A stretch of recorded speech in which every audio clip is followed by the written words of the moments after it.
Greetings, greetings, greetings. Greetings, greetings, greetings, greetings. We're now live on Galaxy Radio, Afrikan.net. We're now live on the Motivator Show via Facebook. We're now live via the Motivator Show via YouTube. Welcome to you all, those of you who've taken the next step. That is to listen from the start of this wonderful show. Okay. And I hope, as the Chief Candelabra would say, I can retain your listening ear throughout the show. So let's begin. Let's begin, as I will be a solo presenter today. Lady Chelsea is off with her family in pastures, I know not where, but you never know. She may well listen first thing this morning. So let's begin the show. To say, I'm feeling good. I am truly feeling good. And for those of you with that festive feeling in their blood and their spirit, I say to you all, and respect to you, Merry Christmas. I say to you all, Happy Hanukkah. And of course, the focus of this show today will be, of course, Happy Kwanzaa to you all. This is the Motivator Show, usually alongside Lady Chelsea. And I hope you are all feeling well. I want to thank Ian King, who's taken us from night. Indeed, it is day. I'm looking out the window, checking it.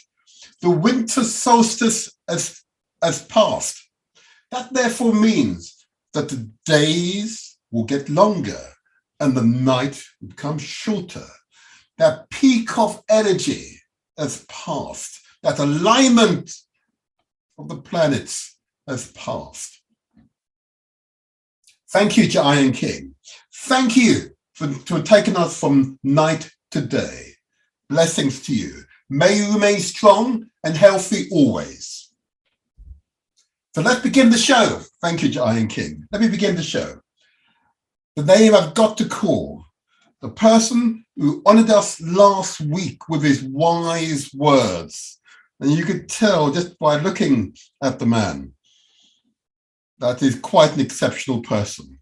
I want to give praise and thanks to Chief Candelabra, the visionary founder and leader of Galaxy Afrikan.net. Praise Jah Rastafari to you, Chief Candelabra. Please stay strong and continue with your great works, Remember, your words have power. Your words have power. I'm grateful you honored us last week. And the purpose of this show, and why I'm even prouder that we had you last week, is that you are good at your words. You honored the show by translating words into action. And indeed, one of the actions from last week was that you would consider Galaxy Afrikan.net, that's the website address, would eventually start to transmit via social media, including Facebook and YouTube, and possibly even Twitter, I understand these days. As a result of last week's show, the chief organized a meeting with Galaxy pilots to plan for next week a soft launch of Galaxy's exceptional rise and influence within the African community, not only here in Britain, but worldwide. So Galaxy will transmit via YouTube and Facebook, and even possibly Twitter and other social media platforms. We set it up, we've started the road to further greatness, further influence.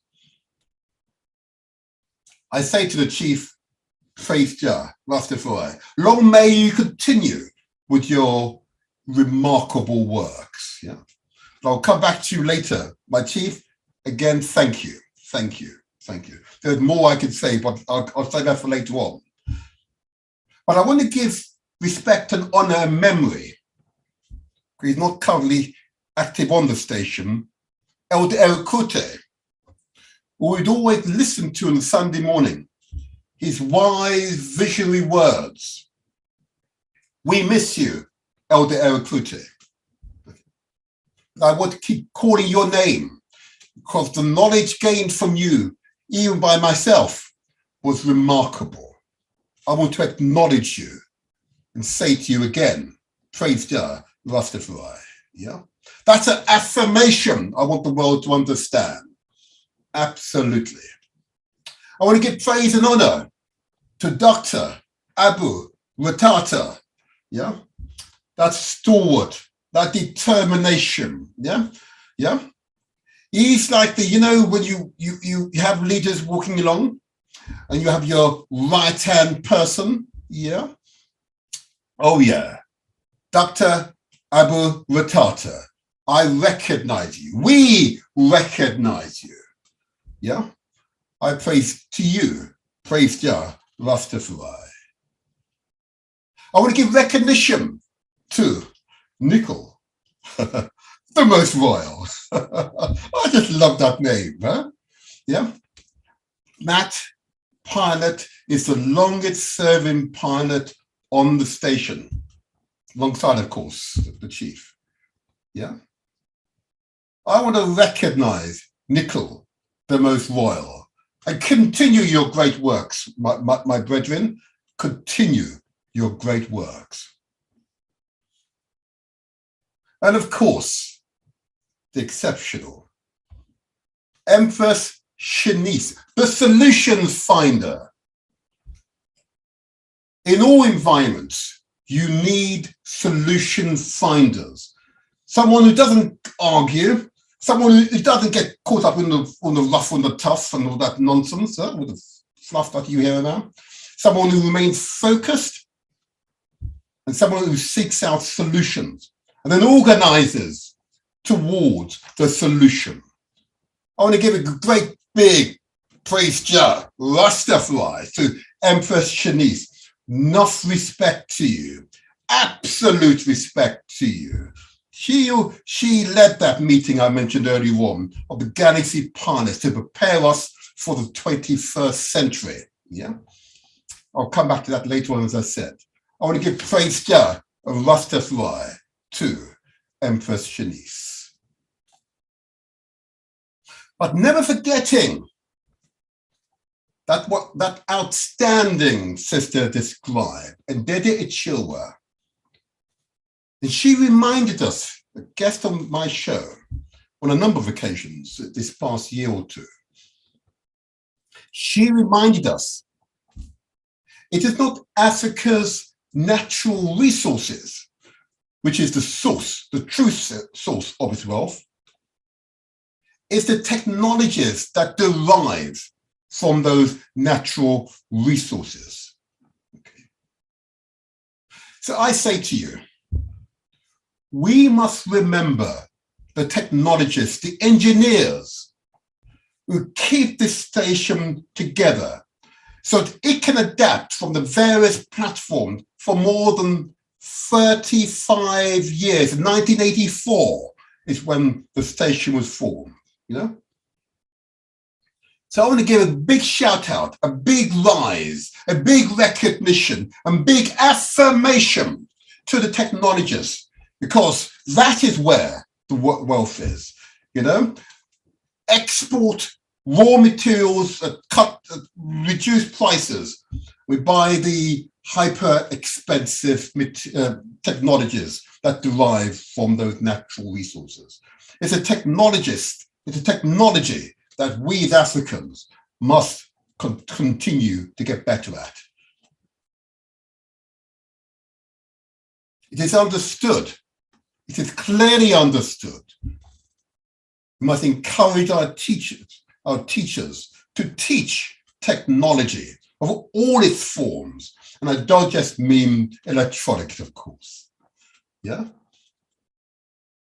So I want people to remember, I want our people to remember, it is vitally important that we encourage our teachers, encourage our children to study and to keep studying until they master their lessons, master their subjects, so they can gain the qualifications, GCSEs as we have them here in England. Yeah, they can gain their A levels, they can gain their academic degrees, BScs, MScs, doctorates, indeed professorships. And we must never, never stop. We must never, never stop studying. You are never too old to study. Let me say again to all of you, not just our children, we as adults, it is never too old to study and to master a new subject, because that is where Africa's wealth is to be found. And I say to parents, if you see a school is not good enough, demand more. If you're unsure, seek help from others in the community. And if you can't find that help, contact me and I will find that help for you. I say to all parents, we must support our children going through schools, colleges, and universities. Okay? It is never too late to study. Okay. So I give praise to the technologists, to the engineers that have kept this station going all this time. Yeah? It has ensured that we are in touch with the latest technologies. I say to you all, thank you, thank you, thank you, from the top of my heart. Thank you, thank you. Lady Chelsea's not here today, so it's been a while since I've done this solo, but this is going to be fun. I'm going to enjoy myself. But we miss you, Lady Chelsea. I know she's with her family right now, and I want her to enjoy this time. Okay, she's been a real contributor to this show. Okay, a listener who became a presenter. Huh? You can't ask for better than that. You know, translate words into actions. You know, a listener who became a presenter, a co-presenter. With little old me, huh? Remarkable. Loving you always, Lady Chelsea. Loving you always. Okay. But all those I've mentioned so far, stay strong and prosper. Okay. Because Kwanzaa is coming. But again, I want to reiterate, I recognize the Christians and of course Christmas. I recognize the Jewish and the Hanukkah. Okay. And of course, I recognize Islam and all those who are followers of Islam. Respect to you all. Yeah? Mutual respect. Although, of course, Kwanzaa is not a religion. It is a cultural experience. It's a cultural event. Yeah? It is indeed a way of life. So therefore, it is compatible with being a Christian. It is compatible with being a Muslim or follower of Islam. It is compatible with being a Jewish and a follower of the Jewish faith. Yeah? Because it's a cultural expression. And again, I'll come back to that later, because there's a reason why today's program is focused on Kwanzaa. But as Lady Chelsea would say, it's important for me to get through the important modules that I need to follow. And what I've learned this past year or so whilst doing this show is that we as a community do not discuss health enough, which is why I devote at least 10 minutes or so to health-related matters. So I say to you, and I say to you with all sincerity, I ask you please to consider the amount of sugar that you ingest into your body. And that sugar may come in different forms. It could be sugar that you purchase, the white sugar that you purchase from the shop, and you use to add to your foods or your drinks. You know, your teas and the coffee, you take it out and put it in, or you add it to your cooking.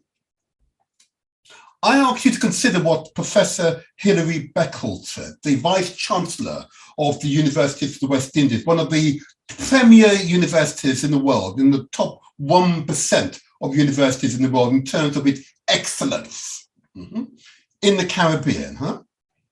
He said, there is in the Caribbean and in many African communities or Black communities, wherever which descriptor you wish to use, both in the Caribbean, in Europe, and in the Americas, an epidemic of diabetes. Yeah? An epidemic of diabetes in the community. Many of our peoples are dying early because of diabetes and the associated conditions that diabetes can cause.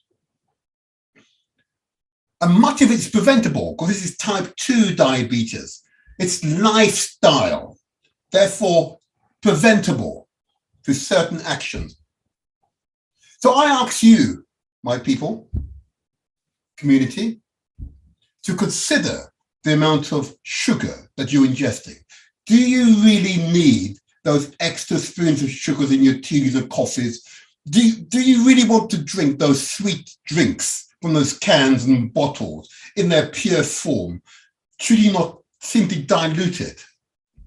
Yeah, because it won't affect you today or tomorrow or next week or next month or next year or even in some cases next decade. But as you get older, the cumulative harm that sugars cause your body shows through.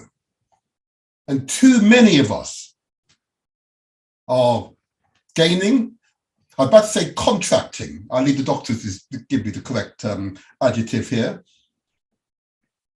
But are succumbing, let's use that word, to diabetes because your pancreas, that organ that's supposed to process sugar or insulin in your body, okay, is unable to cope. Okay, so you have excessive amount of sugars in your body. Equally, salt. Again, you buy from the shops, yeah? Think about it. Again, another one of these white, quite crystalline products again. Consider the impact that has on your body.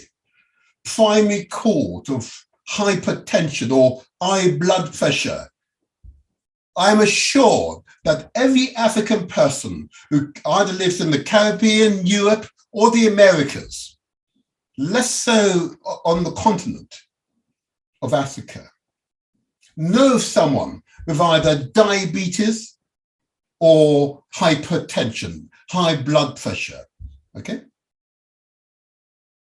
And what's that cause? What's the hypertension? The ramifications is that clogging of the arteries, heart damage, yeah, aneurysms, and general breaking down of your body's defenses.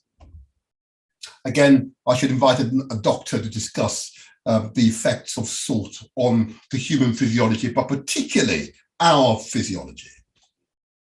I say to you all, avoid it as much as you can, adding additional sugar and salt to your diet. Equally, I ask you to consider the amount of oils that you're ingesting into your body. Now, when I say oils, I'm quite specific, particularly animal fat, high cholesterol oils. Yeah. You've heard, I've said on many occasions, jokingly with Lady Chelsea, when you go to a shop, you go to a butcher's, and you buy your prime beef, and the prime beef is there, but inside that prime beef, you see all these white streaks. Oh, you see those white streaks? Ah, those white streaks are just fat. And the butchers will tell you it's okay. It had flavor to the food, you know. Believe it or not, ingesting that will cause serious damage to your body. But you pay the same price for the privilege. Mm-hmm. And those of you in Mother Africa or the Caribbean may not know that we here in Europe or America, well, forgive me, particularly here in Europe, pay high prices for beef and lamb compared to yourselves. We pay very high prices. We're paying for cholesterol. And the damage cholesterol does to your body is astonishing. Yeah. Again, we talk about clogging the arteries. Yeah.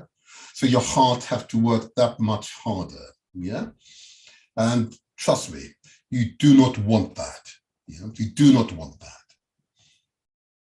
And then lastly, of course, we must, as a community, consider the amount of carbohydrates. This is, of course, carbohydrates in flour, okay? Carbohydrates in those many of those root vegetables, yeah, that we eat in abundance, such as, I have to say it, potatoes and yams. We eat in abundance, you know? Wow, yeah? Those carbohydrates, our bodies convert to sugars and fat. It stores it around the organs, yeah? Mm-hmm. We need to moderate. I don't say stop. I don't say stop with any of these things. I say to you, I ask you to consider to moderate and where possible, reduce the quantum you're taking into your body each day. Why is it so important? Far too many members of the community are dying because of their lifestyle. And particularly exacerbating the problem is the lack of exercise. You know, I used to say 5 minutes, but I'm told by nutritionists I should be saying 15 minutes a day of vigorous exercise would work wonders for your general health. You know, please, I say please. At first, it'll be difficult if you've not completed any exercise for some time. It will be difficult. But if you're in love with yourself, your family, if you have respect for your friends and community, exercise. Find time to exercise. You know, I've got my weights here. I know, I like my weights. Oh my God. Come on. I do this most mornings. Debbie, it's good for me, you know? And I get these weights on both arms, put it on, get it up to 120 kilos occasionally. Oh, I tell you. Anyway, I really enjoy my weights, and running for me is a good thing, yeah? It is so important. I could put that over there. It is so important to exercise, a vital part of your staying healthy, okay? And of course, as Brother Kwame Nottingham will remind us all, it's important, of course, alongside taking care of your physical health, you should, of course, consider your mental health as being a critical component in your general holistic health. Give yourself time to settle, to allow yourself to be with yourself. And if you're feeling in doubt, seek professional help. Seek professional help. I went straight on to mental health, which seemed appropriate after the physical health. Using the weights on exercise, because I see a correlation between the two. Mm-hmm. far too many members of our community do not exercise, do not give themselves the time just to be with themselves, to take care of themselves. That is psychologically damaging. Okay. Nutritionists would also say, really important, that we must increase the amount of fruits and vegetables in our diet and leave meat to no more than 5% of your total nutritional intake. Fruits and vegetables, if possible, untainted fruits and vegetables, organic where possible. If not, it's not a problem. Fruits and vegetables in abundance. Mums and dads, grannies and guardians, teach your children to eat far more fruits and vegetables. And if they want a sweet, give them a fruit or a vegetable instead. So they get in the habit, or when they feel peckish, to go for fruits or a vegetable, and not those, well, clearly harmful sweets. It may seem innocuous, harmless, but the long-term effect is truly damaging. Okay, and I'll get the video out where Professor Beckles discusses the impact of diabetes on the communities, our communities in the Caribbean. Okay. And lastly on this, as is so vitally important, never forget your spiritual health. Okay. You need time to meditate, to raise your energies. I did this morning, part of my routine. I believe it's part of the reason why I maintain a positive outlook at all times. Yeah, it enables my mental strength and determination. Okay. The chief Pakamba mentioned as part of his initiation into chieftainship, he had to go out in the bush for a period and became a truly spiritual experience. Out in the bush by himself, where it was silent except for life, the life around him. That became a truly spiritual experience. Unfortunately, we can't all go into the bush and just be alone for a few days, can we? But what we can do is sit down, either on a chair or on the floor, and seek out to seek out that which is inside you, to raise your spiritual energy. And I can assure you, if you do that every day, I have a promise to you that you will feel far more powerful a person than you would otherwise feel. Giving your time to yourself, taking care of yourself, is the first stages of reparation. Self-repair. Yeah. Self-repair. And if you don't take care of yourself, well, yeah. Call up and tell us why, so that we can respond positively to you. Okay? Call up and tell us why, so we can respond positively to you. Okay?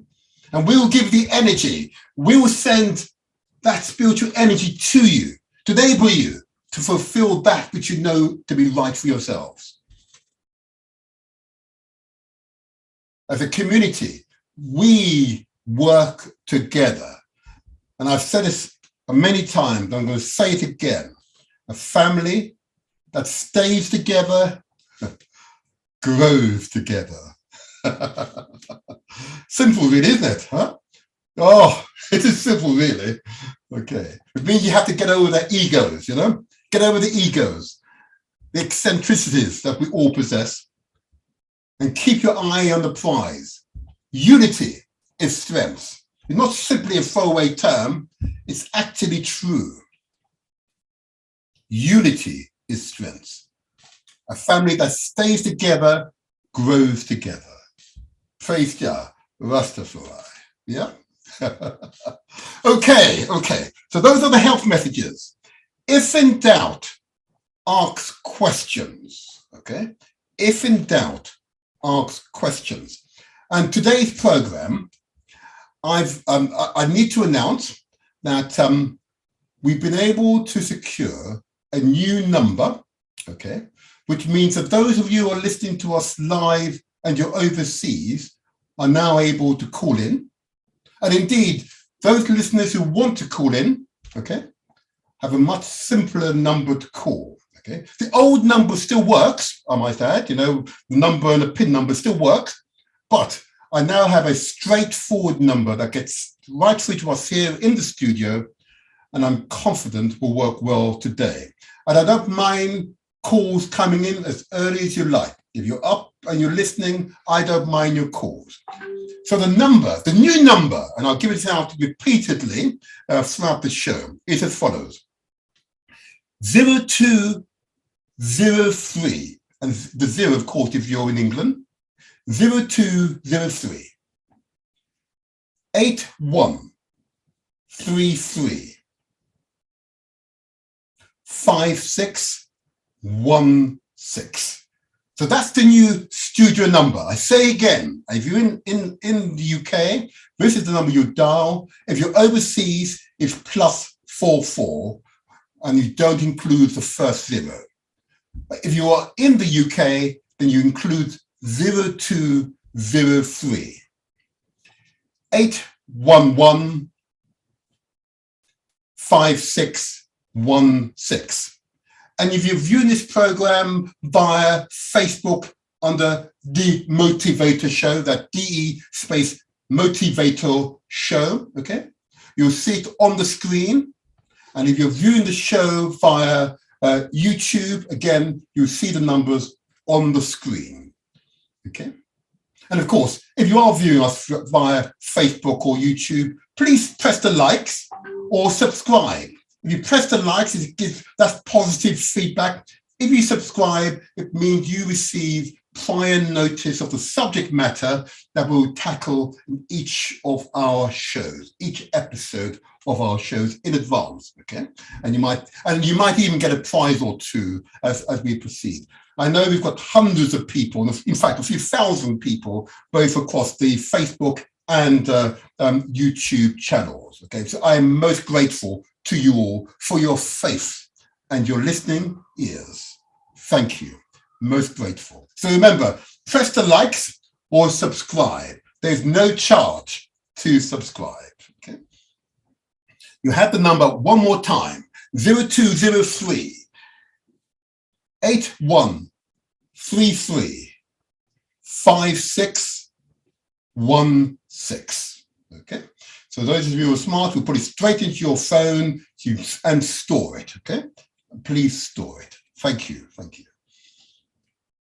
What I also want to do before getting into the main subjects of today's program, as I said, following last week's show where we were honored by Chief Kwanzaa, he, of course, was able to honor us with following through on the commitment to ensure the station will transmit live via other social media channels, Facebook, YouTube, and possibly even Twitter.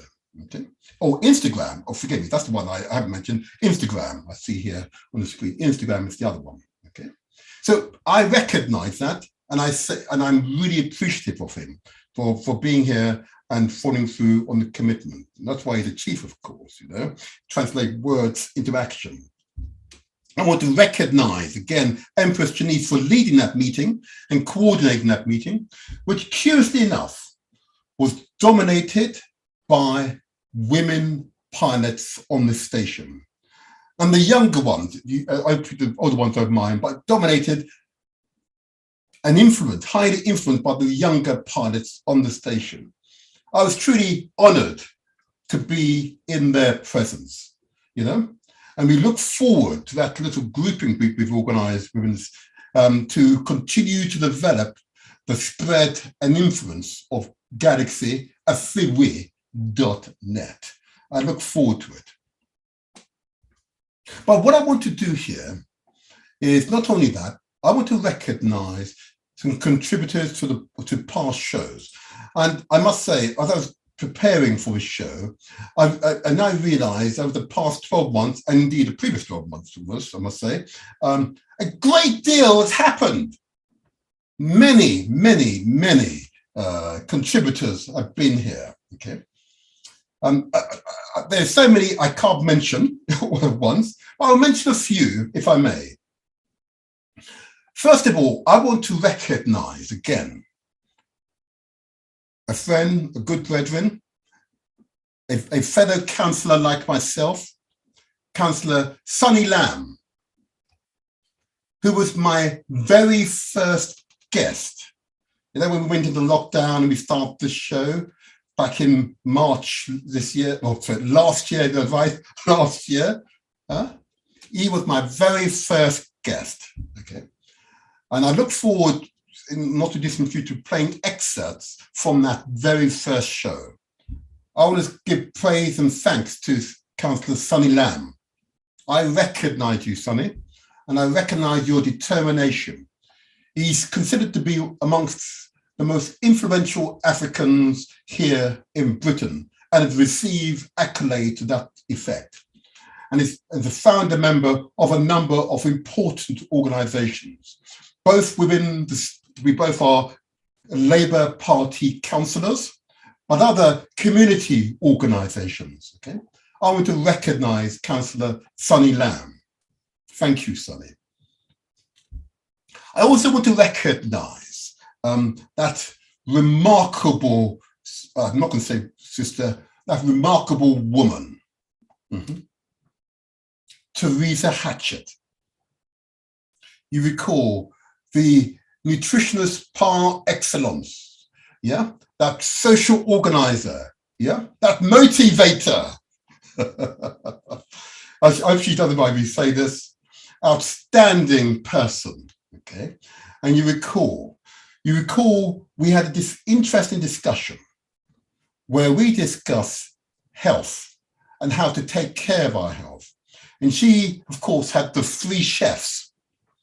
And you recall they were doing a program, yeah, on Ben TV, okay? And of course, the outstanding Teresa Hatchett, we are also members of the Global African Congress UK chapter, proud trustees of that organization, you know? I give praise to you, Teresa. Long may you continue doing your community work. And there is no financial gain by her. She does it because it has to be done.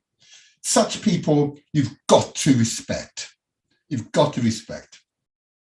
And the 3 chefs, keep doing your works, you know. You recall that there at least one chef who had diabetes, but was able, because of his knowledge of being a chef and food, was able to change his diet so that diabetes is no longer a problem for him. Okay, tremendous, yeah, tremendous. I want to also remember, and those of you might also remember that contributor. I'm just trying to think of her name. Of course, there we go, Councillor Lola Oyewusi. Yeah. The first non-white candidate, first African woman to run to become a police commissioner in Kent, yeah, who made the Conservative Party incumbent nervous by gaining more than 100,000 votes in Kent. She didn't win, but she brought the Labour Party candidature up to recognition that the Labour Party in Kent are forced to be reckoned with. And what she was able to do was on this show, and you remember she was on the show on the 1st of May, just before the elections, was to talk about her work, her commitment to the community, and why she felt it's important that We're not simply the victims of brutality. Okay? That we could take an authoritative position within the society, an authoritative position in relation to managing and oversight of the performance of our local police constabularies. I don't say force, notice, I say constabulary, therefore police service. Vitally important we get that right. She was not intimidated by those who otherwise would suggest that she should not run. She was confident that this is something we had to do. We have no choice. We will not be intimidated. And she came a powerful second. She set the scene for the next time. For the next time, she or other Labour candidates will run again in Kent. In other words, I say to other members of my own party, the Labour Party, you don't need to select an African person, a non-white person, in a seat that is dominated by African people or non-white people, okay, or other ethnicities, if you like, okay. You can place us in other places where we're not the majority or significant minority. I believe the other side have done so and have placed him in senior positions in government. There's a lesson for my party there.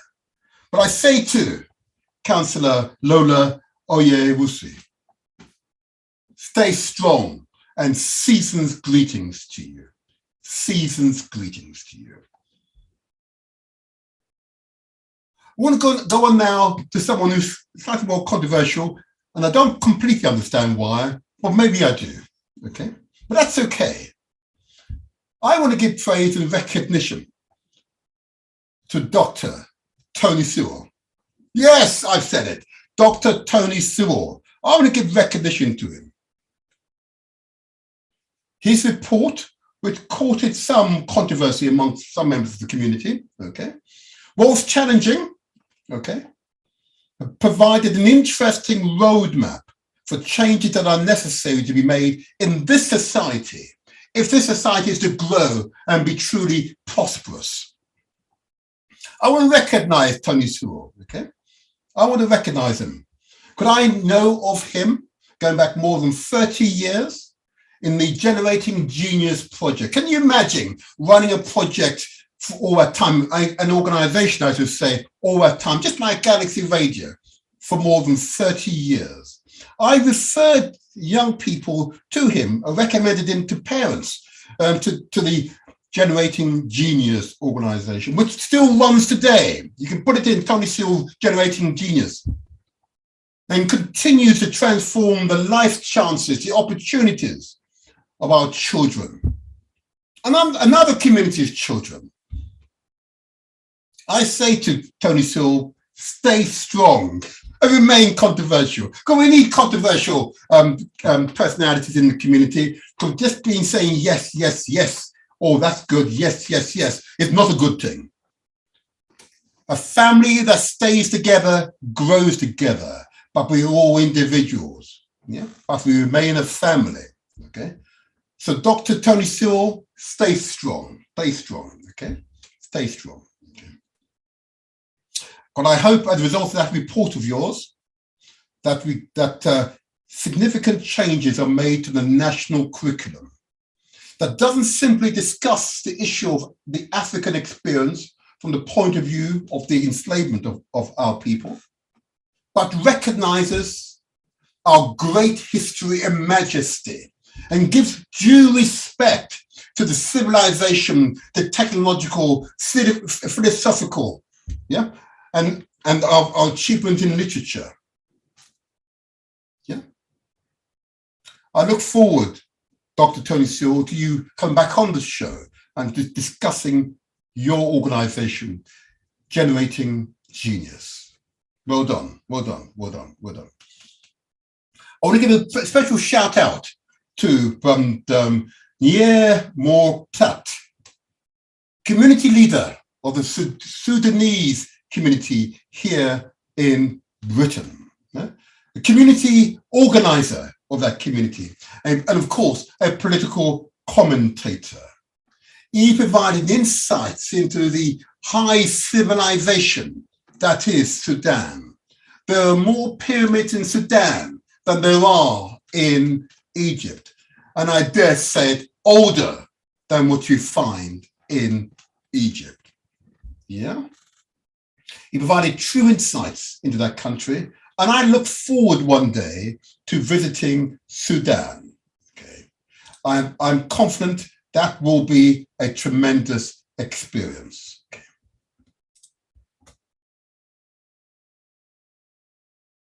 Powerful gentleman, a powerful man.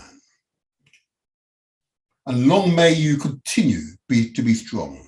Yeah. And I received your season's greetings, and I duly acknowledge your season's greetings. Thank you. Thank you. And I look forward to inviting you back again to be an integral part of this show. Thank you again. Thank you again. I want to give a big shout out to the Global African Congress UK chapter. Okay, a big shout out, of course, to comrade, as you would say, Glenroy Watson. I want to give a big shout out to the co-chairs. Okay, and give a shout out to Sister Judy Richards, and of course, co-chair, male co-chair, Abul Akil. Okay, you may remember also in May that the Global African Congress organized a International Climate Justice for Afrikans Congress, an online congress, which was attended by many, many people, more than 100 or so people attended that function. You know? I'm told possibly up to 200 or so people online attended that remarkable conference. I want to give recognition to all members of the Global African Congress UK chapter. I recognize you and recognize the power of the Global African Congress. We came out of the UN Race Conference in Bridgetown, Barbados in 2002. Okay. There's a bit of heat there, but out of it came the Global African Congress. Okay. I want to recognize the UK chapter and recognize that we will continue going from strength to strength. Okay. And that was a powerful experience. Okay. They came along and described the conference. And of course, we had the following week, we had a further meeting of the Global African Congress UK chapter, in which we invited young people, primarily young people, to speak about climate change. And it's so important that young people were involved, because you know what, as we pass, the young people will sit where I'm sitting. Yeah.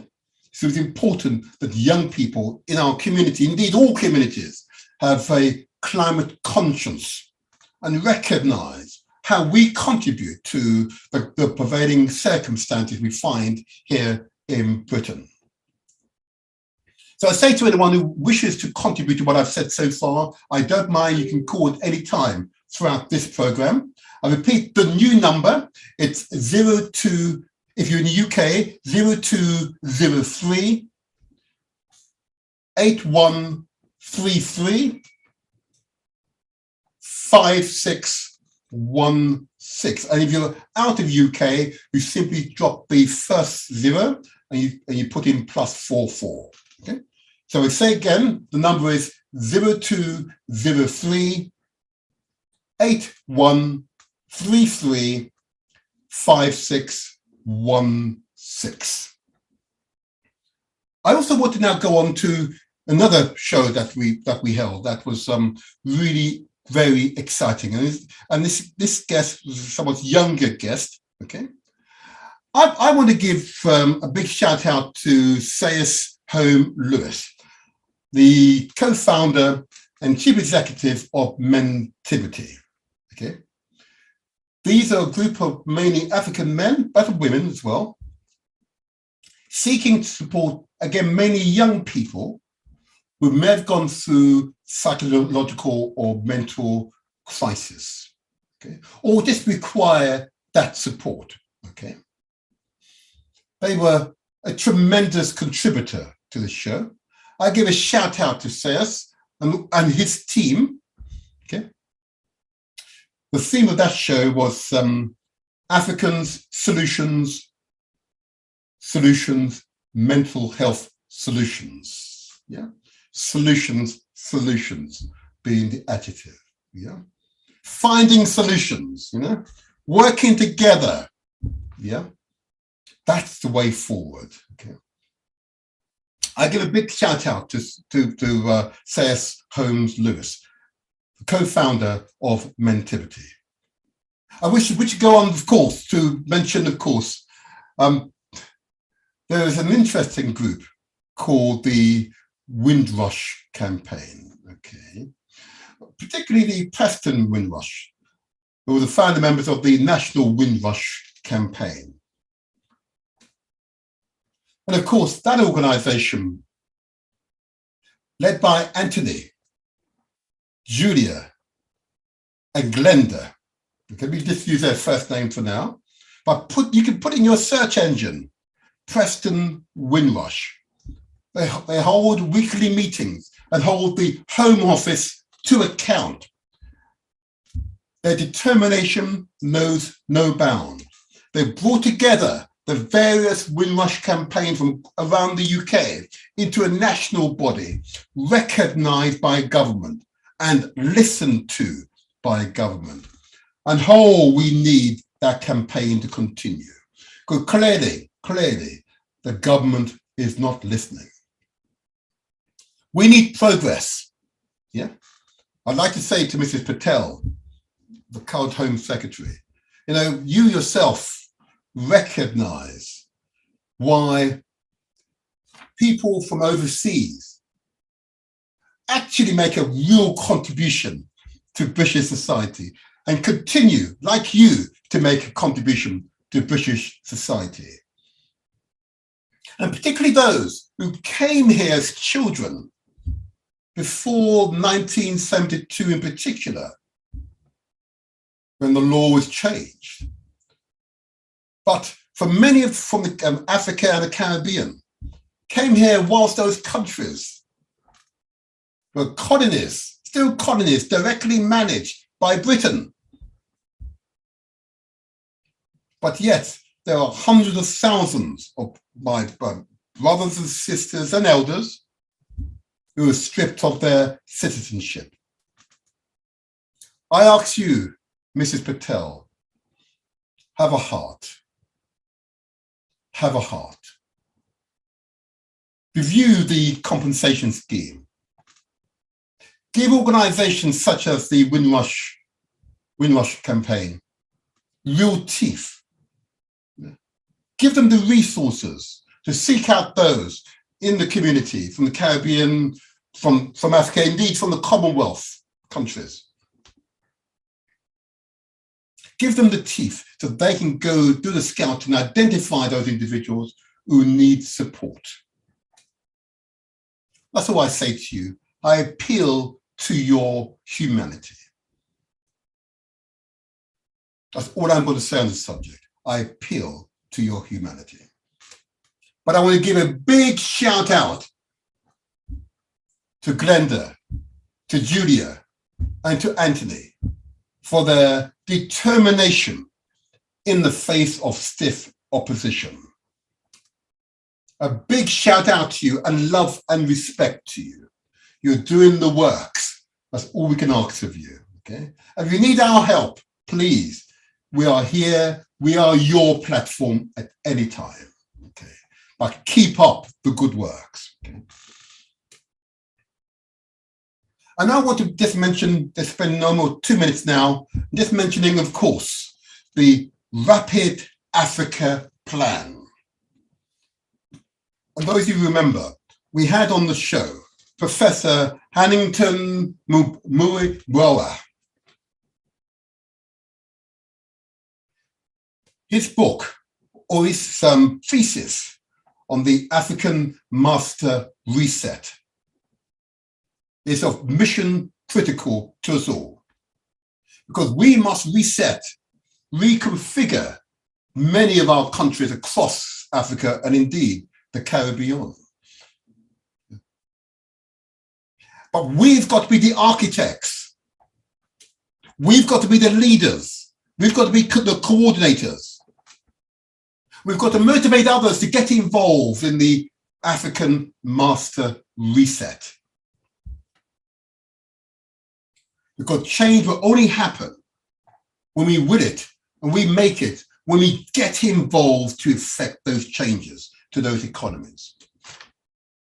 Africa has a bright future, but it's only as bright as we envision it. Okay? So I say to you all, please get involved. Again, put it into your search engine. The Rapid Africa Plan. And Africa, of course, with a K. Okay, with a K, not a C, with a K. Okay. I wish to encourage you to get involved or donate so that the professor has enough resources to continue his great works. Now, of course, I want to give just 2 more minutes. I want to give a big shout out to another outstanding sister, Sister Marcia. We did that show in July, you might recall, of the mental health of Rastafari. Okay, but of course, meant the whole community, don't you worry. Okay, she provided true insights into training to support people of Africa who are members of the Rastafari community. And the Rastafari is not a religion. Again, it is a way of life. Okay, the locks wearing, it's an expression of heritage. Yeah, our African heritage. We ask that it be respected. And she provided insights as to how she was supporting those in the community, both in the health systems, prison systems, and other places, how she's supporting them, but primarily in the health system. Okay. I say to her, continue your work. Your work is important to us all. Continue your work. Your work is important to us all. Okay. Please, Sister Marcia, if you're listening, call in. Love to hear from you again. Another sister. Oh gosh, it's always the sisters, huh? Outstanding sister. Sister Selina Carty of the Black Poppy Rose campaign. Why should we have the Black Poppy Rose campaign? Oh, gosh. Again, in response to recognition, and the Imperial War Graves Commission has admitted that for more than 60 years, pervasive racism has guided its action. With a consequence, despite the fact that hundreds of thousands of Africans and people from Asia, India, Bangladesh, from the Far East, yeah, Thailand and other places, died alongside British troops, in other words, Scotch, English, Irish and Welsh troops. Their names, their memories were not in graves, in war memorials here in Britain as a result of pervasive racism. And even here in the national curriculum when looking at the war, very rarely will you see a non-white face in the national curriculum taught to children. So of course there are many children, white children, who grew up believing, but in fact only white people fought, or maybe Japanese people fought in the war. Because that's the propaganda that they were fed. And they could see no evidence in their books or in the memorials that we honor each year. Can you imagine? That is indeed a crime, in my view. That is indeed a crime. In the defense of democracy and freedom, as it were. The government of the day, and I have to say, both conservative, and I say lamentably, Labour governments were contributors to that crime. But it is a crime. We do not recognise or remember hundreds of thousands of people from Africa, the Caribbean, and from Asia, who fought alongside British soldiers and died on the battlefront, not recognize them, not include them in the memorials, not remember them in your eulogies. That indeed is a crime. But I give praise to the head, the leaders of the Imperial War Grave Commission, and recognize the fact that they were courageous enough to admit it was a result of pervasive racism. I recognize them for that, okay? But I also want to recognize, of course, Selina Carty, raising money by the use of the Black Poppy Rose campaign to raise money to support ex-service women and men as they enter their twilight years, okay?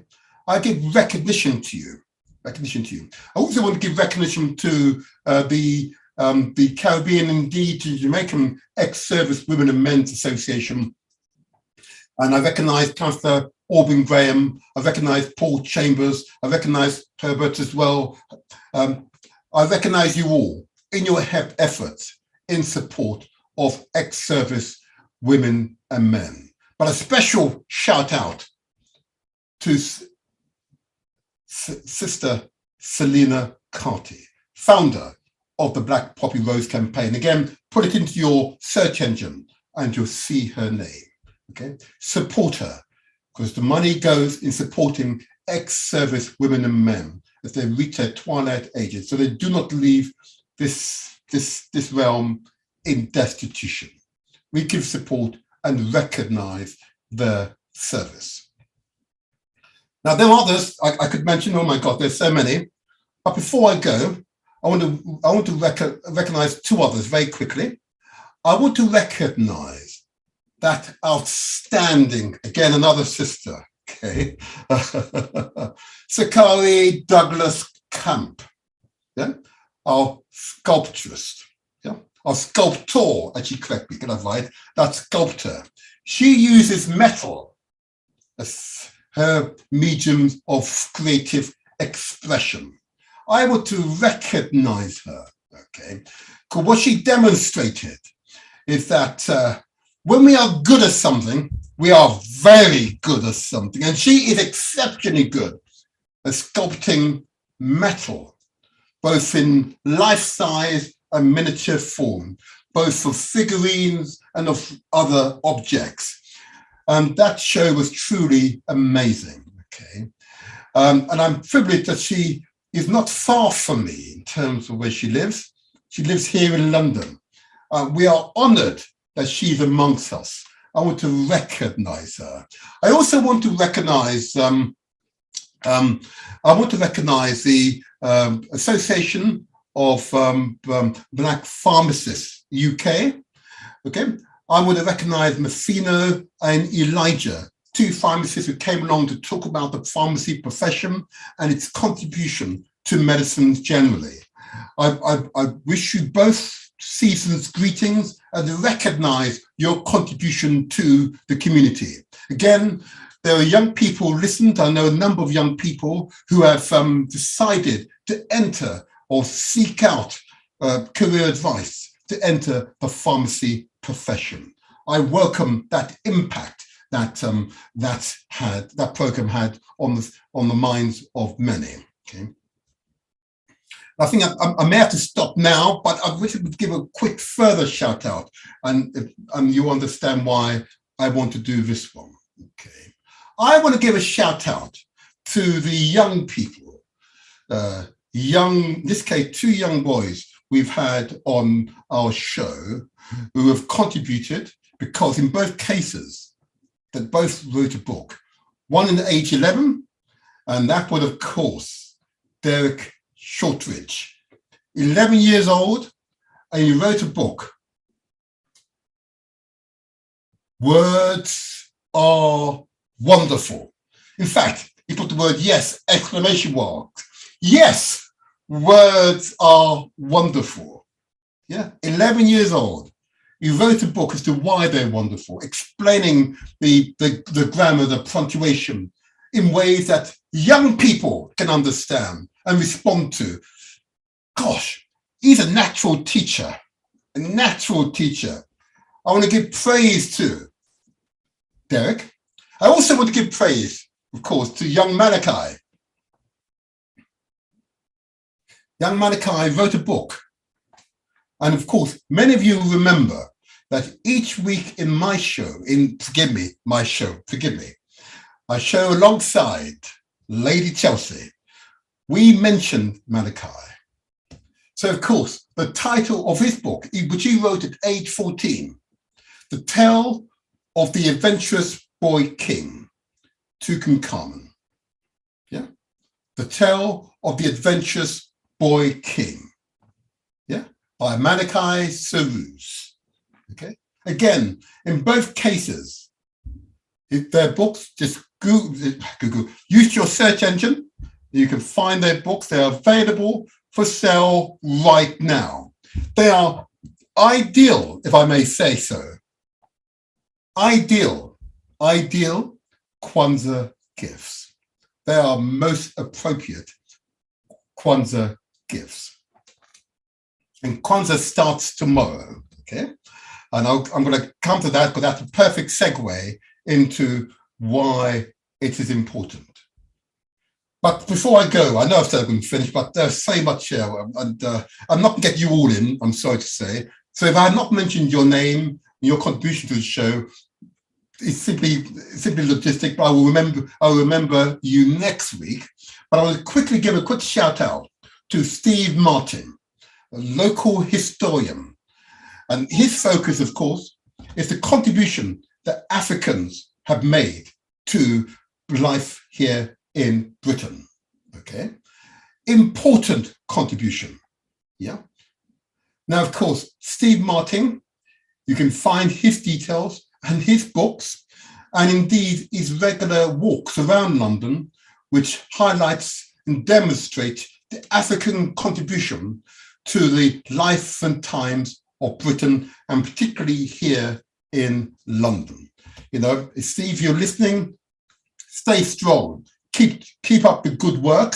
Keep producing those books, because we want to get those books, your books, into the national curriculum. Yeah, because the national curriculum needs it, I can tell you. Mm-hmm. And I know that those of you listening will understand why I want to do this. I want to give a big shout out to my daughter. Because Chief Akambabai often talks about his daughter. Okay, but let me talk about my daughter, Sojourner. Okay.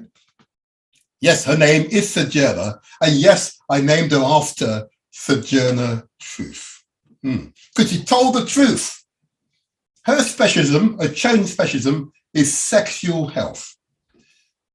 So she didn't just talk about our concerns about our people in relation to sexual health and the need for us to seek regular testing and not hide it or keep it as a taboo subject. She came on the show, proudly came on the show to talk about our sexual health, okay? She gave us lessons that we all should take on board, you know? If you meet a new partner before you enter copulation, okay? Before you become intimate, both of you should go to the sexual health clinic, yeah? And just check yourselves out to make sure that you're clean, yeah? And if you've got a condition, it can be treated. Very few cannot be treated these days, but it's better to know at the beginning, and that openness, that honesty will strengthen your relationships. She noted that elder members of the community, you know, now my generation as it were, you know, see it as being a bit coy on the subject. And we believe that we shouldn't go to sexual health clinics or go to our GPs, okay? Discuss it. Just to make sure, as you check your general health, you should check your sexual health. Let me say it again. As you check your general health, you should check your sexual health, okay? And just because you may not have been active for a while, doesn't mean that you may not have a STI, a sexually transmitted infection, okay? Get yourself checked out. Just like checking your blood pressure, check out your sexual health status. Vitally important, because far too many of our community possess an STI and indeed occasionally die from STIs, from lack of knowledge. Okay. And so I'm proud of her. I'm proud of her. Not only did she talk about the subject, she was prepared. She was prepared to come on to this show to speak to the whole community about our sexual health matters. And that was the theme of the show. Okay. So I'm proud of you, Sojourner, and thank you very much. Your words of wisdom have rung true, because I've had quite a number of people approach me and point out that they have had checked out, they've been checked out, and unfortunately, just over half found that they had a condition of some sort. Okay. I'm pleased that those individuals were brave enough to provide that positive feedback to me, okay, and were able to communicate those facts to me, so I can communicate it to you all. It is worthwhile getting yourself checked out. And if you live here in the UK, there's also an online service called sh24.gov. Okay. You go to SH24, put that into your search engine, and that's the online sexual health service. Okay.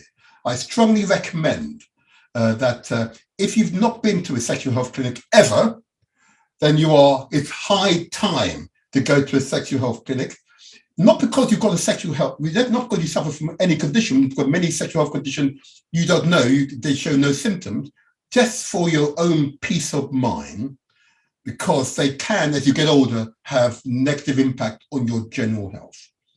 Okay, it's better to know than to die in ignorance. You don't need to tell anyone. Go online or go privately to your own GP. Okay, he or she will either do the test there or refer you on to a specialist where necessary. But it's better to be safe than sorry. So, Sojourner, thank you. Thank you so much for that contribution. That was a tremendous contribution. You know, you did your dad proud. Okay, I think I'll stop there. I feel proud of that. And that's a good way to pause the review of past contributors to the show. So I want to now focus on the theme for today's show. You can see my backdrop. Happy Kwanzaa. And Kwanzaa, of course, begins tomorrow. So before I begin this section of the show, and I say again, I'm going to give out the number. I don't mind calls today. I know today is one of those days where people want to listen rather than phone in, but you know, I welcome your listening ears. I welcome your contribution. And get your phones out. So you enter this number directly into your phones. And if you're in the UK, you know the number.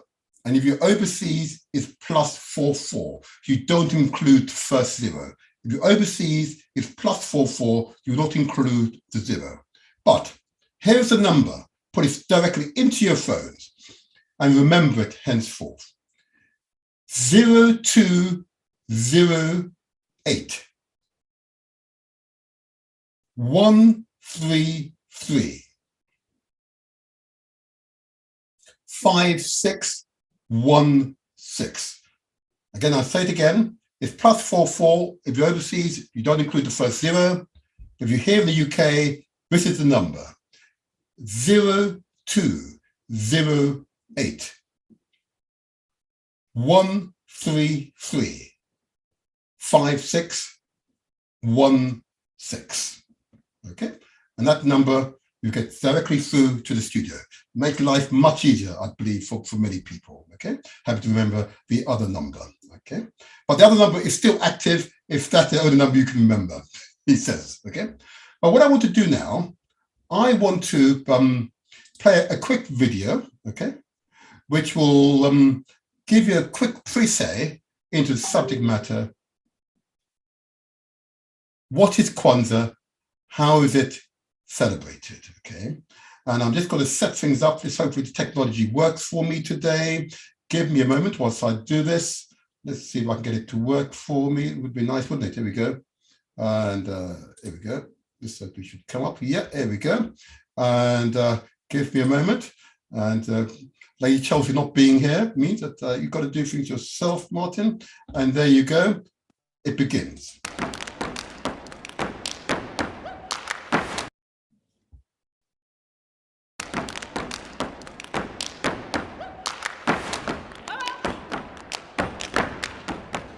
Kwanzaa is a holiday that was started by Dr. Malenga Karenga in 1966.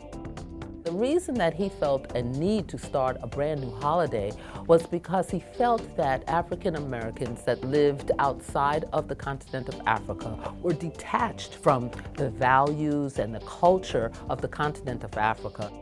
And he wanted them to feel good about themselves and to have something that they could connect to make their lives better. Kwanzaa is actually derived from a Kiswahili word meaning first harvest. All through the continent of Africa and many other places, people celebrate the harvest. They give thanks for the harvest. So Kwanzaa really means first fruits or harvest time.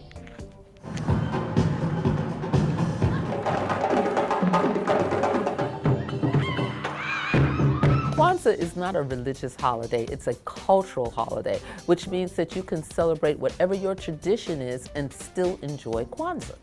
Kwanzaa is observed the day after Christmas, which means you could still celebrate Christmas, from December 26th all the way through January 1st, New Year's Day, for 7 days.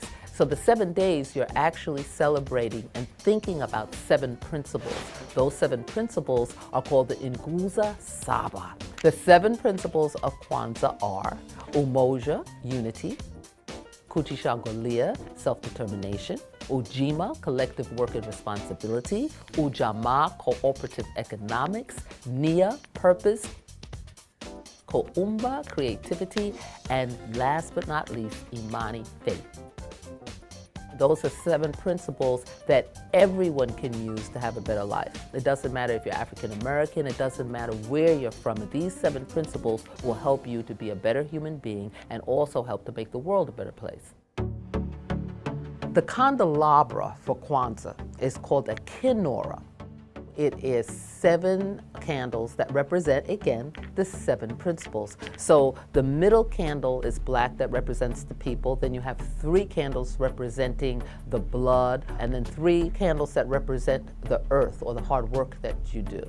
I think that what resonates with people about this holiday is that it really is a holiday that makes you look within and then connect with the people around you. So part of Kwanzaa also is looking at your relationships, people who you might need to ask forgiveness from, people who you might need to forgive. The Kwanzaa celebration at the American Museum of Natural History is literally the largest Kwanzaa celebration in the United States.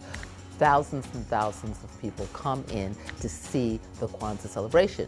And as a storyteller, I am just proud, and every year I look forward to coming and sharing with everyone about Kwanzaa.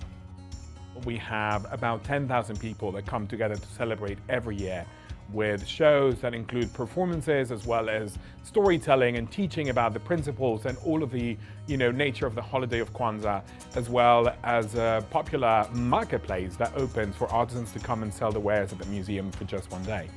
And you see people of every ethnicity, every race, every religion coming together to celebrate love, to celebrate culture, to celebrate the great and rich contribution of African Americans and the African diaspora. What's wonderful about Kwanzaa for everyone is that it gives everyone the opportunity to learn a little bit more about African American history, which is American history.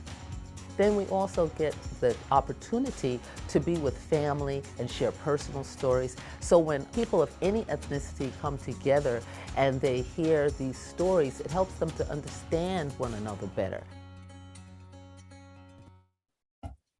There you are. There you are. A brief intro into Kwanzaa. So, and I think the important message to take away from that, it is not a religious event. You can remain Christian. You can remain Jewish. You can remain a member of Islam, but yet celebrate Kwanzaa. Kwanzaa is but a cultural expression. It is part of our tradition.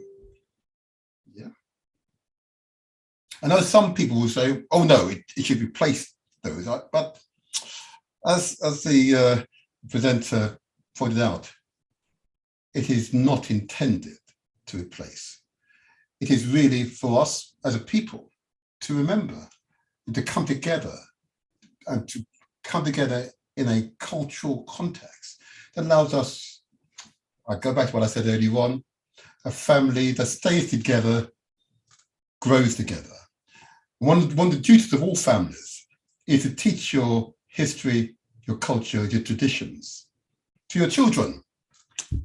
And if your children have not gone through traditional holidays organized by your own community, those children will grow up confused. Their identities will be ambiguous, opaque, and they will suffer the psychological consequences of a tree whose roots are too shallow to withstand the tolls and trials and tribulations of life.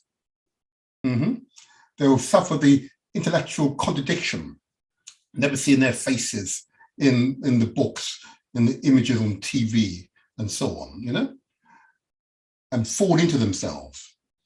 Part of the reason why mental health is a big issue in our community. Identity, knowledge of self is a crucial contributor to poor mental health. Okay? It is vital, therefore, that our peoples develop those traditions that bring all the African communities, all, if you like, the Black communities, depending on the description you wish to apply to yourself, not a problem, okay, together. Because unity is strength. A family that stays together, grows together, is a far more wholesome, healthy place for our children. Okay. So let me begin. And again, I'm going to give out the number again. I know this is a particular morning, and some of you are still stirring in your beds and wondering, well, why is the motivator on? I'm on today because it was so important that we continue the commitment I've made to yourselves, okay, to communicate these positive messages from which outcomes, actions follow, okay? So this is a clear message that I want to, indeed, alongside Lady Chelsea, commit to you all. So let's just do a quick précis of Kwanzaa. You've heard it in the video, but let me just go along. First of all, Dr. Maulana Karenga, he's still alive. The great man is still alive. It's unusual for us to be able to say that about someone who's had such a profound impact upon millions of lives. Dr. Karenga is 80 years old. 80 years old, okay? He was born in July 1941. 80 years old. And doctor, if you are observing, noting this program, I'd be so honored if you were. My blessings to you, Dr. Maulana Karenga, okay? Thank you, okay? Because as part of my next part of the presentation, I want you all to understand why I'm so attracted to Kwanzaa, okay? I'm going to do another screen sharing. Just make sure this works. If we can get this to work, here we go. Let's see if I can get this to work. Again, technology has been good to me so far this morning. Let's see if I can get this to work. And yes, Lady Chelsea, I'm thinking about you. Don't you worry. Here we go. There we go. I think we've got this to work. I think it's worked. There we go. I think it's worked. And I think here we go. This little button here. There you go. Why am I attracted to it? You know, I'm attracted to it because Dr. Karenga used these words. Kwanzaa was conceived, created, and introduced to the African community as an audacious act of self-determination. Let me say that again, because why, I tell you, that was powerful when I first heard it. Kwanzaa was conceived, created, and introduced to the African community as an audacious act of self-determination. Yeah. There is an official Kwanzaa website where the entire script of his speech is quoted. Okay, you'll find an official Kwanzaa website. That's what I got it from. Okay. That was said by Dr. Maulana Karenga. As far as I'm concerned, he's a spiritual brother, as far as I'm concerned. Okay. Because you've got to believe you can make a difference in people's lives to do what we do here in Galaxy. You heard Chipa Kambabai. Let me speak about Dr. Karenga and Chipa Kambabai in the same breath. Chipa Kambabai has led Galaxy since 1984, founded and led Galaxy through many trials and tribulations. But we're here and we're growing. We haven't stood still. Remember, inertia, in other words, doing nothing, just floating, means death. Yeah? Dr. Karenga understood what we must do. Chipa Kambabai understood what we must do. Okay? An audacious act of self-determination. That sounds to me like reparations. And reparations starts with self.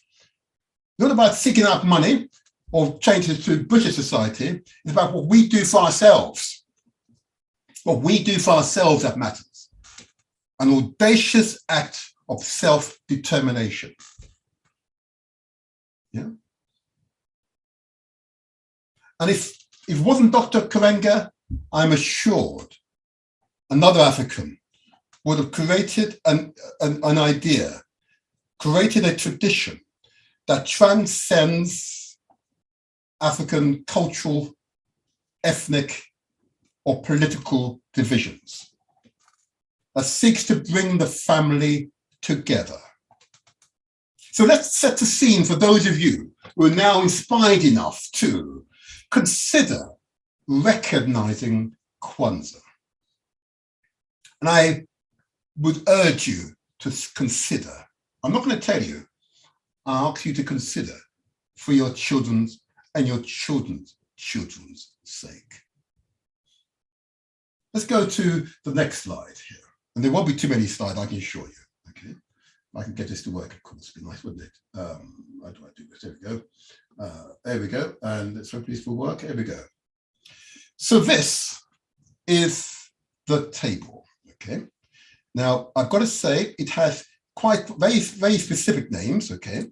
And why it's important for me to note this. Okay. The table. Well, yeah. Some people would call it a shrine, but let's call it a table. Okay. And what is on that table? Okay.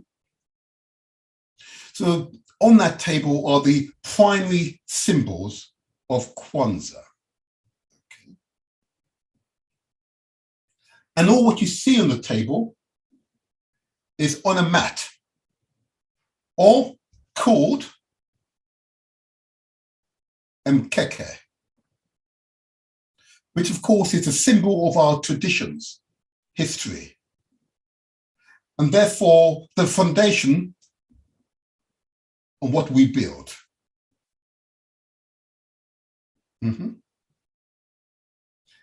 sitting on top of the mkeke, say it slowly, mkeke, it's the maison or the crops. Again, these are Swahili words, okay? And of course, Kwanzaa means, as I said in the intro, the first fruits, okay?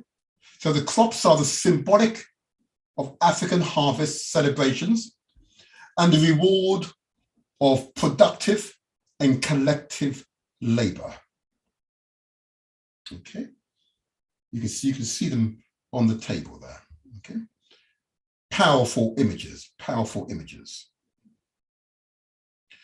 As mentioned in the intro, the candle holder or the kinara. Of course, this is symbolic of our roots, our parents' people, and indeed continental Africans. And that is our foundation. Yeah. Black symbolizes us, of course, the black candle. The green, the beauty and majesty of Africa. Yeah. Africa and its rainforest, Africa and its lush fruits and vegetables, and greenery, flora. And of course, the red symbolizes the blood of current and past blood that's been shed on the motherland of Africa. Beautiful, huh? Beautiful, beautiful. On all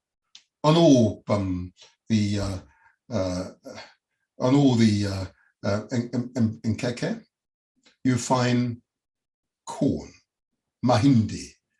Of course, the corn is symbolic of our children and our future that they embodies. The corn is symbolic of our children and the future that they embody. Beautiful, huh? Beautiful, the corn, muhundi. Okay, and I know those of you who traditionally speak English, these are unusual words for you. I understand. But this goes to our very roots, to our very identity. On all Nkeke, you see the cup, the unity cup. Kikombe cha umoja. This is symbolic of the foundation principles and practice of unity, which makes all else possible. Eh? Maybe I should have a cup here, because this is the Motivator Show, yeah, where we translate our words into action. Success is ours for the taking. Yeah, that's the unity cup. Yeah? Symbolic. Mm-hmm. And of course, in the kinara, you have those 7 candles. Mishuma Saba. Okay.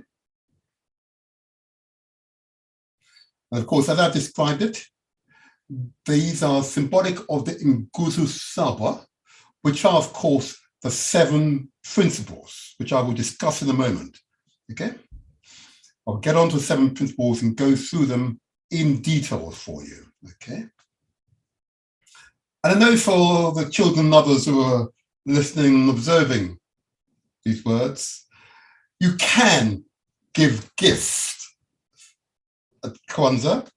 Not expensive gifts, yeah? Nothing expensive. They should be cultural gifts, or gifts that empower, or raises your consciousness, broadens your intellects, you know? Or the gifts are called zawadi.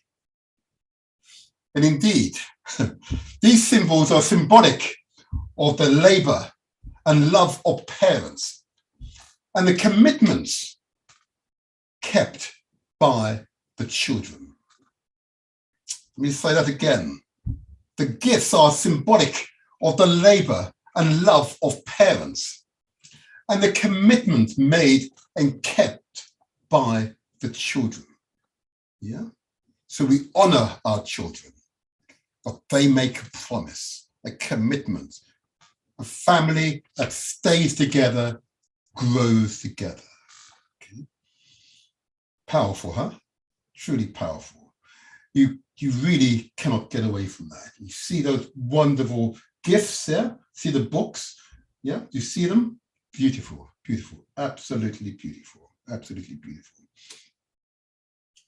I think now what I want to do is talk about those candles, okay, a bit more, because I think that discussing the candles will serve a very useful purpose, okay. And why do I want to do that? You see, Kwanzaa is supposed to give us a sense of grounding, you know. It's supposed to provide roots, deepen our roots. So in discussing the candles, I want to now discuss the days, okay? Remember, black is us, symbolizes the people. The green symbolizes the wealth, the lushness of Africa. And red, the blood, current and past blood that is past. But remain an integral part of us and flows through our veins. So, of course, what is now important is to remember the days. And of course, the days of Kwanzaa, okay, are something that we should remember, the Nguzo Saba, okay. Let's remember, and I'm going to just change it, if I can get this to move forward. The next slide, okay. Let's begin. So it's the first day of Kwanzaa is Umoja, or unity, a family that stays together, grows together. I know I keep saying it, but it's so necessary. To strive for and maintain unity in the family, community, nation, and indeed our peoples. Okay. Now, those other symbols I could have used, okay, particularly found in the Yoruba, Hausa, Bushongo cultures on the continent. Okay. So what those who are from those communities are the Yoruba, Hausa, Bushongo, Igbo, Fulani, okay, yeah, Shona, yeah, and others, many others I could mention, of course. I want you to see and recognize Umoja, unity, okay? Unity is strength. Okay? It is so, so important, so, so important. The next day of Kwanzaa, okay? Now, I want to get this right, make sure I pronounce it correctly. And I'm going to say it slowly, okay? Kuji Chukuchula. Kudi Chukuchula, which means self-determination. Yeah? Yeah? Dr. Milana Kwanza. Yeah? Think about this. To define ourselves, name ourselves, create for ourselves, and speak for ourselves. Let me say that again. Self-determination.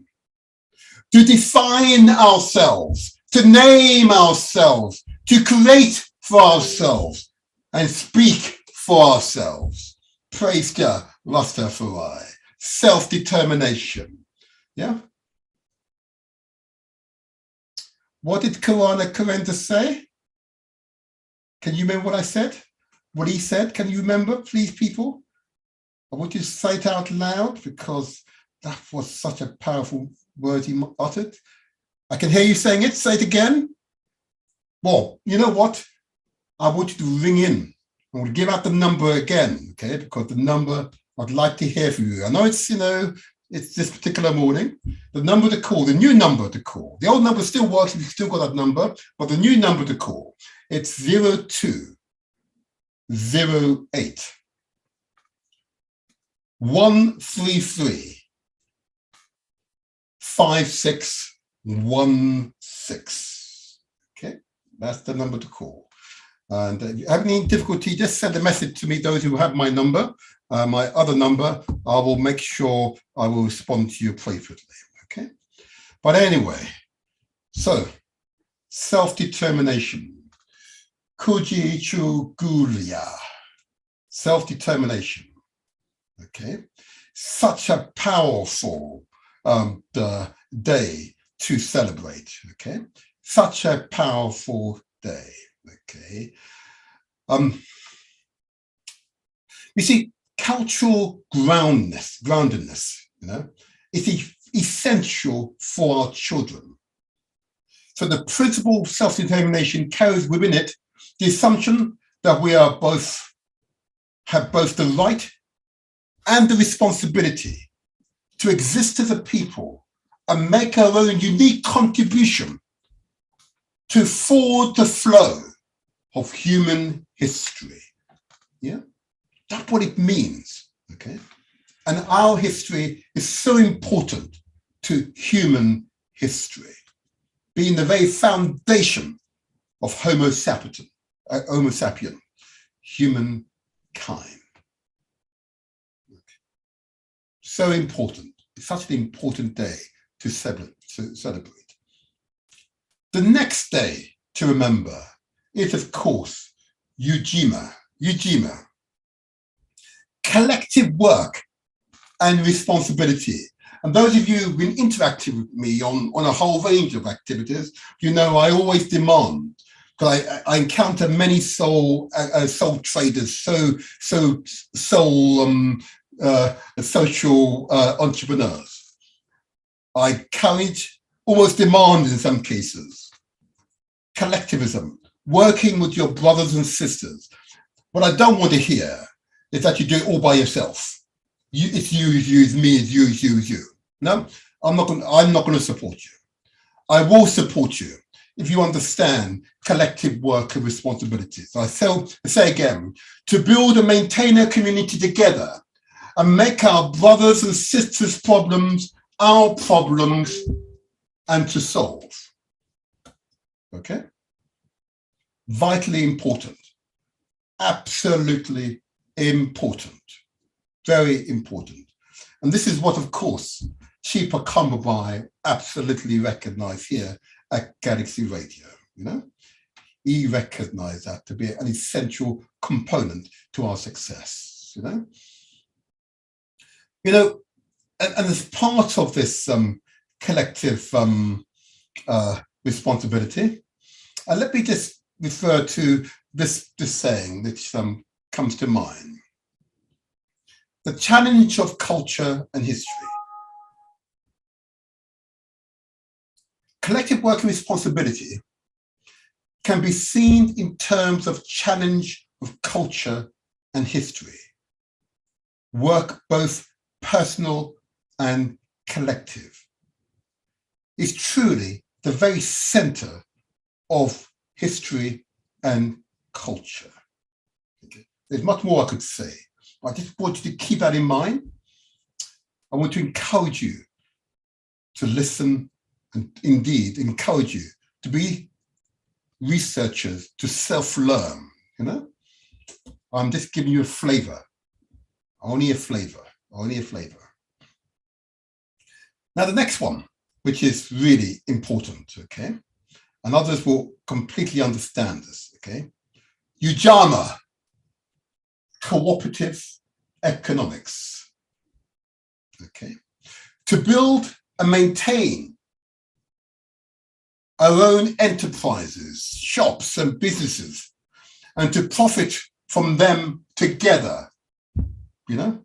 In other words, an entrepreneur is not just doing it for himself or herself and their families, but for the whole community. Yeah? Give shares to community members so we have an interest in your business, in the business. We take that cooperative approach to it, you know? Regular caller to my show, of course, is Brother Akram. Yeah, Brother Akram of the African Cooperative Union, okay? So I want to give a big shout out to Brother Akram of the African Cooperative Union, okay? A vital organization. I commend the African Cooperative Union to you all. Now, it's such an important one. So you see, economic self-reliance. Ujamaa also stresses self-reliance in the building and strengthening and controlling of the economics of our own community. The assumption here is that we must seize and maintain the initiative in all that is ours in our communities. Okay, you know, you should at least once a week, at the very least once a week, shop in a shop or shop with a business that's owned by members of your own community. You know, not that we don't go to other people, don't misunderstand me, but you should give support to members of your own community. That's part of the cooperative economics, you know. It strengthens our community, okay? But, and of course, Professor Hannington would, of course, allude to this as well. Yeah. Rapid Africa Plan. Vitally important. Vitally important. Ujamaa, I commend to you, Ujamaa, a vital day to commemorate. Okay. The next day to commemorate is, of course, near purpose. To make our collective vocation for building and developing our community in order to restore our people to our traditional greatness. Let me say it again. Let me say that again. To make our collective vocation the building and developing our community in order to restore our peoples to traditional greatness, okay? Which is the fifth principle, okay?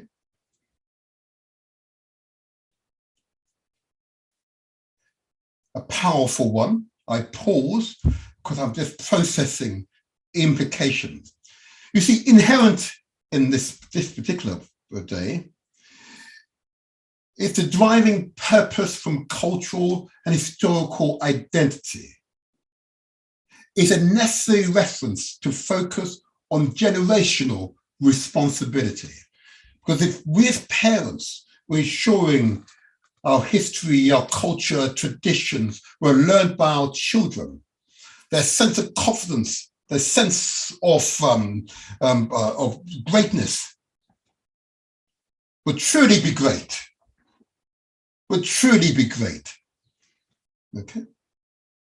It is our responsibility. You're not aware of the details. Take them to others who are aware of our culture, our traditions, our ways of life, our history, so the children may learn that about themselves. Huh? Near purpose.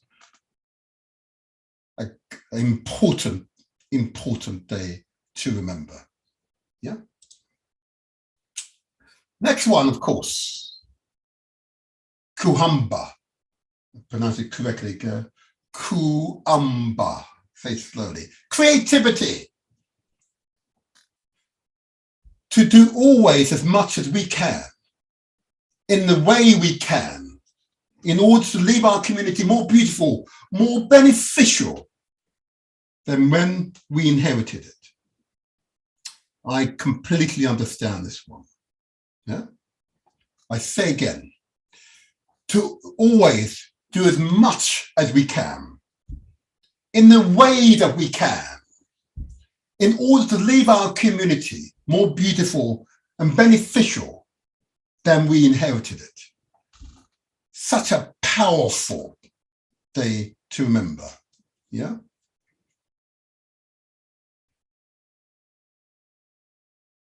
So, of course, I think of the Global African Congress UK chapter. Yeah. Creative restoration, you know, starting with self. And of course, it's really valuable to note that the creation of Kwanza falls within the restorative concept of creativity, you know? during the times when many religions hold festivities. Yeah, I could say more on that, but I want you to keep it in mind. Yeah, remember, this is not a religion, it is a way of life. I want to give a big shout out to Brother Adam, yeah, who reminds us of the 42 principles of Mahat. A big shout out to you, Brother Adam, you know, big shout out to you. Okay, truly, truly, truly, Kwanzaa creativity. Now, of course, last but not least, okay, and I say not least, Imani, again, faith. Imani, faith. To believe with all our hearts in our peoples, our parents, our teachers, our leaders, and the righteousness and the victory of our struggle.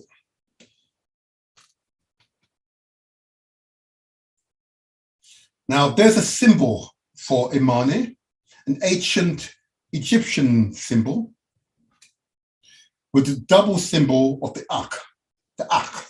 life, and pillar, stability, endurance.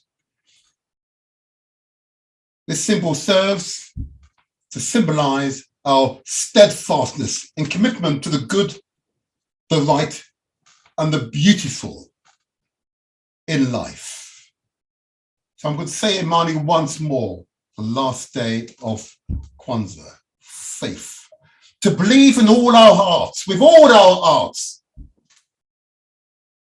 in our peoples, our parents, our teachers, our leaders, and the righteousness and the victory of our struggle.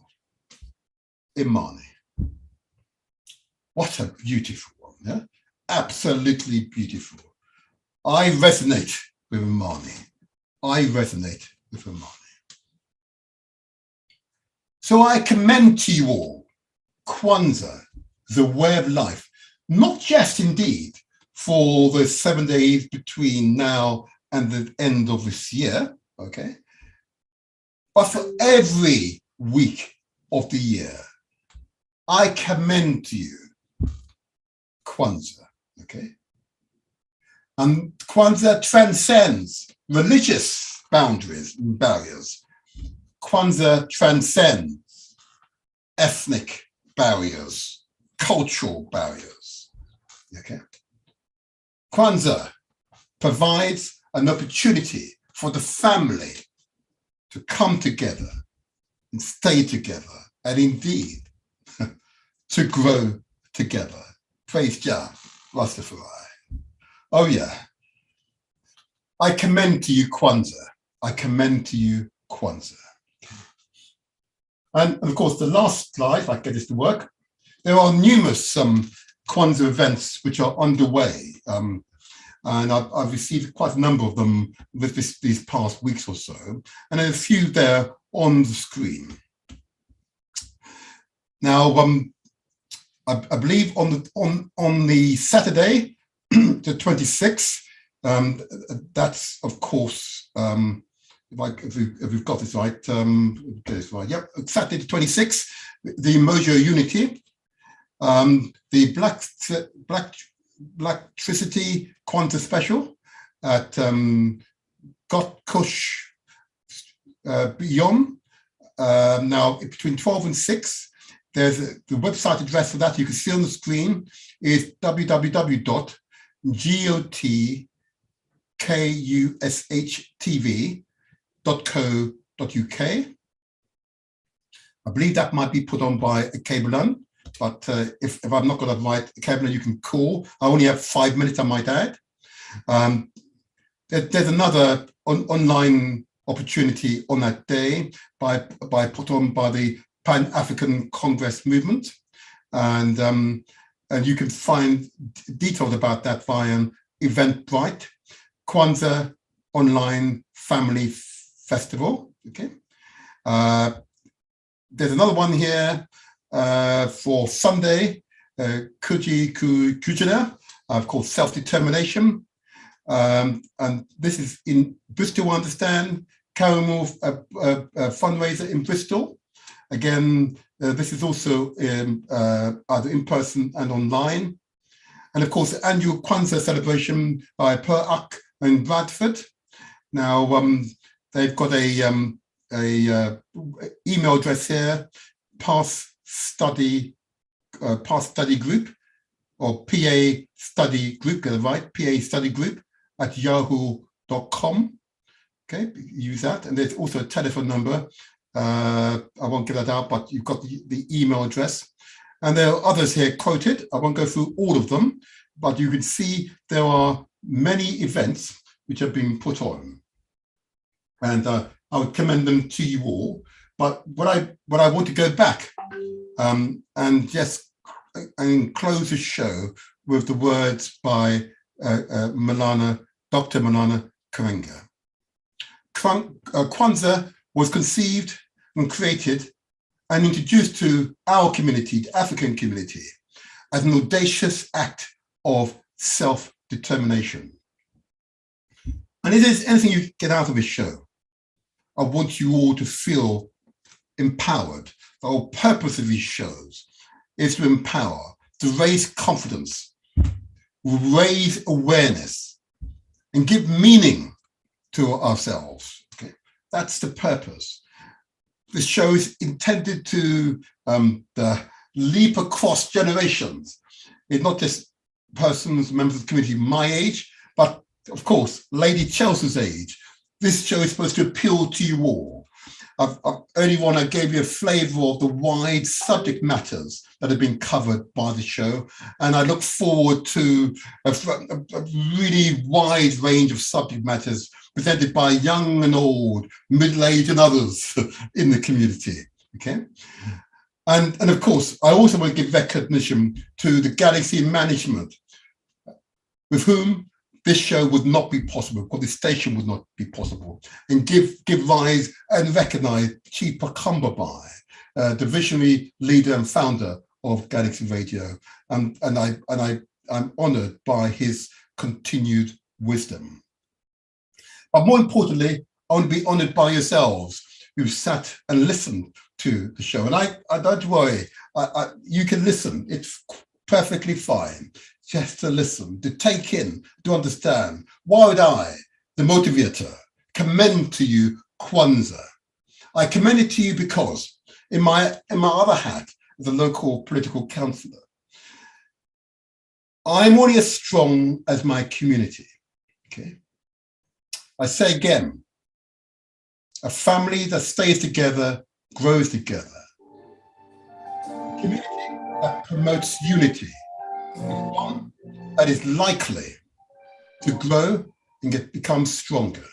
So it's vital that the community gets involved in its own reparations. I believe we only have a minute left now. So I hear the closing songs. So I say to you all, I commend Kwanzaa to you. If you're unsure, please contact us. Google Kwanzaa, explain Kwanzaa to your family, to your friends, to the community, to others outside the community. I commend it to you as a way of creating genuine unity within the community and all communities that before us. I say to you all, enjoy the festive time. Enjoy Kwanzaa. Enjoy the Christmas, those of you who celebrate Christmas. Enjoy Hanukkah, those of you who are celebrating Hanukkah. I give praise and respect to my Islamic brothers and sisters and elders. I give praise and respect to you all. And a special respect to all those who help myself and Lady Chelsea to deliver this program each week. But next week will be a special, unifying program, which will go on for possibly 8 hours. Will be a collection of contribution by presenters next weekend. Look out for it. It will be fantastic. The Galaxy will move forward. Praise be. Enjoy your day. Live long and prosper. Stay healthy. day.